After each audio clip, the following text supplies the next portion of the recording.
السلام علیکم ناظرین، میں نصیر بٹی حاضر ایک نئی ویڈیو کے ساتھ۔ آج جیسا کہ پورا سیالکوٹ میں علامہ محمد اقبال صاحب کی یوم پیدائش منایا جائے، 1877 کو سیالکوٹ میں پیدا ہوئے اور جس جگہ پر پیدا ہوئے ابھی ہم اسی اقبال منزل میں موجود ہیں۔ تو ہمارے ساتھ ریاض حسین صاحب موجود ہیں جو اس گھر کی 30 سال سے اس گھر کی خدمت کر رہے ہیں، ان سے ہم کچھ سوالات کریں گے۔ تو جی السلام علیکم۔ جی وعلیکم السلام۔ جی اقبال صاحب کے بارے میں پوری دنیا اور میں بھی ابھی تک تو یہی جانتا ہوں کہ اقبال صاحب ایک شاعر مشرق اور وہ شاعر تھے، لیکن حقیقت میں اقبال صاحب کیا تھے، ان کے بارے میں آپ کیا کہیں گے؟ دیکھیں جی، حقیقت میں تو علامہ مفکر اسلام ہیں اور انہوں نے حضور پاک کی فکر کو عام کیا ہے۔ وہ تو خود لکھتے ہیں کہ میں شاعر نہیں ہوں، تو لیکن ایک جگہ انہوں نے لکھا ہے حضور پاک کا خادم۔ یعنی کہ اقبال صاحب صرف شاعر نہیں تھے، وہ اس کے علاوہ دین کے ایک بہت اچھے پرچار کرنے والے اور مفکر اسلام تھے۔ اور اس کے بعد میرا دوسرا سوال جو آپ سے ہے کہ اقبال کا فلسفہ خودی کیا ہے؟ نہیں دیکھیں، اگر آپ ڈاکٹر صاحب کی زندگی کو دیکھیں نا تو اس میں انہوں نے جو اپنی زندگی گزاری ہے وہ انہوں نے سنت حضور پاک کے تحت گزاری ہے، اور وہ یہی کہنا چاہتے تھے کہ آپ اگر اپنی زندگی میں قرآن پاک کو شامل کریں، حضور پاک کی سنت کو شامل کریں، تو آپ کا کردار اتنا مضبوط ہو جائے گا کہ آپ کو کسی سے کوئی غرض نہیں رہے گی، ٹھیک ہے نا؟ تو اسی کا نام خودی ہے، اس سے آپ کی انا بھی ہوگی۔ دیکھیں ڈاکٹر صاحب جب انگریزوں سے ملتے تھے تو پہلے ٹائم طے کر لیتے تھے، کبھی ان کا لباس نہیں پہن کے جاتے تھے، جب ان سے ملاقات کرتے تو اپنا لباس پہن کے جاتے تھے۔ تو اقبال کا تصور عشق کیا ہے؟ نہیں، ان کا دیکھا عشق تو دو طرح کا ہے، ایک عشق مجازی ہے اور ایک عشق حقیقی ہے، ٹھیک ہے؟ اب تصور عشق جو ڈاکٹر صاحب کا وہ تو حقیقی ہے ان کا۔ اب ان کی شاعری اگر آپ دیکھو تو وہ الہامی ہے، اس میں کتنے اشعار ہیں جو قرآن پاک کی آیت کا ترجمہ ہے۔ جیسے آپ ایک چھوٹی سی مثال لے لیں، آپ لب پہ آتی پڑھتے ہیں، جی ٹھیک ہے جی، تو اس میں ایک شعر ہے، میرے اللہ برائی سے بچانا مجھ کو، نیک جو راہ ہے اس راہ پہ چلانا مجھ کو۔ تو یہ قرآن پاک کی آیت ہے سورہ فاتحہ، اس کی ایک آیت ہے ایاک نعبد و ایاک نستعین اہدنا الصراط المستقیم، تو یہ اس آیت کا ترجمہ ہے۔ جی میرا آپ سے ایک سوال یہ ہے کہ اقبال صاحب کی نوجوانوں سے کیا توقعات ہیں؟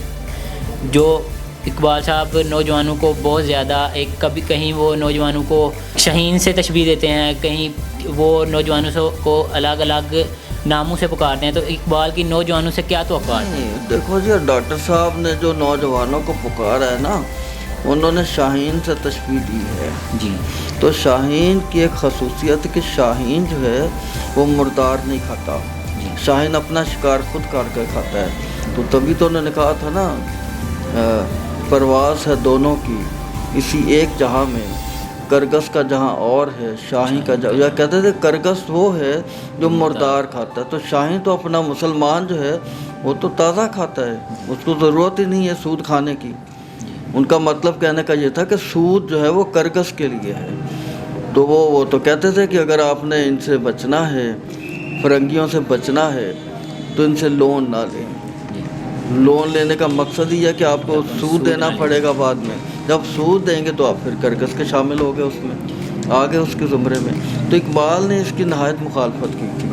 اب اس کا ایک پہلو اگر دیکھیں تو ان کے جو بینک اکاؤنٹس ہیں نا ڈاکٹر صاحب کے، وہ پی ایل ایس نہیں ہے، لاس اینڈ پروفٹ والے نہیں ہیں، بلکہ کرنٹ اکاؤنٹ ہے جس میں آپ کو پروفٹ نہیں ملتا۔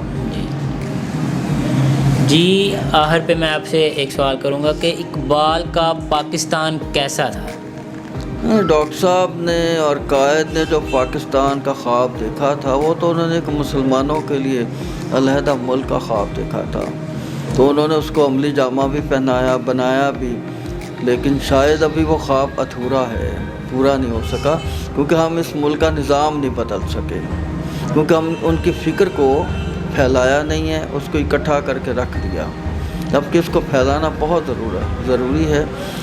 اس لیے تو ڈاکٹر صاحب نے کہا جو آخر میں کہتے ہیں کہ جوانوں کو میری آہ سحر دے، ان شاہین بچوں کو بال و پر دے، خدایا آرزو میری یہی ہے، میرا نور بصیرت عام کر دے۔ ریکویسٹ کریں گے کہ اقبال کا کوئی ایک ایسا شعر کہ جو ہمارے دلوں کو گرما دے۔ علماء نے ایک شعر کہا تھا اس وقت جب وہ دیکھ رہے تھے کہ مغرب جو ہے وہ ڈاؤن ہو رہا ہے، وہ اتنا شارپ نہیں ہے، مغرب میں مشرق کے لوگ جا کر کام کرتے ہیں، تو وہ پھر انہوں نے لکھا کھول آنکھ زمیں دیکھ فلک دیکھ فضا دیکھ، مشرق سے ابھرتے ہوئے سورج کو سرا دیکھ۔ کن کے لیے؟ فرنگیوں کے لیے، کہ ہمارے لوگ ہی آپ کے ملکوں میں جا کے کام کرتے ہیں، لیکن اگر ہمارے لوگ ترقی کر جائیں تو وہ لوگ اپنے ملک میں جب کام کریں گے تو سورج مشرق سے ابھرے گا، مغرب سے نہیں ابھرے گا، ترقی کا سورج جس کو آپ کہتے ہیں نا۔ جی، ترقی کا سورج اس وقت ہی ابھرے گا جب ہم اپنے ملک میں کام کریں گے۔ تبدیلی بھی تبھی آئے گی جب ہم دوسرے ملک میں کام کرنے کے بجائے اپنے ملک کو ترقی کی طرف، اور اس ملک میں محنت کر کے ہم ترقی کی طرف اور اپنے آپ کو اقبالین اور اقبال کے فلسفے اور اقبال کی غور و فکر کے مطابق پاکستان تب بھی بنے گا جب ہم اقبال کے فرمان کو کے مطابق اپنی زندگی گزاریں گے۔ تو آج کے لیے اتنا ہی، اور ابھی ہم انشاءاللہ حاضر ہوں گے نئی ویڈیو کے ساتھ، تب تک لیے دیجیے